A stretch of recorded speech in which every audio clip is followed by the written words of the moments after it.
Prof. Kuncoro, mantan Ketua Dewan Guru Besar UGM 2018-2021, membuat pernyataan mengejutkan dalam program ROSI Kompas TV. Ia secara terbuka menyebut Presiden Joko Widodo sebagai sosok yang kerap berbohong, terutama dalam hal sikap politik. Kuncoro mengaku kecewa dengan sejumlah kebijakan Jokowi, dan menyebut bahwa Presiden sempat berjanji akan kembali ke Solo serta tidak akan aktif di dunia politik setelah lengser. Namun kenyataannya tidak demikian. Meski bersikap keras dalam kritiknya terhadap Jokowi, Kuncoro justru membela keaslian ijazah Presiden yang selama ini ramai dipersoalkan.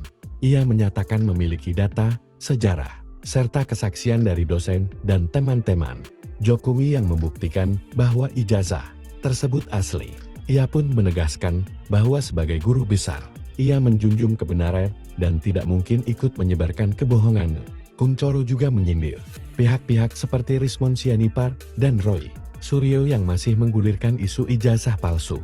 Ia meminta agar polemik tersebut dihentikan demi menjaga reputasi UGM. Menurutnya, kisruh ini justru menguntungkan pihak-pihak yang mencari panggung politik, sementara UGM sebagai institusi menjadi pihak yang paling dirugikan. Ia bahkan khawatir isu ini dimanfaatkan oleh kelompok tertentu demi kepentingan pribadi atau politik.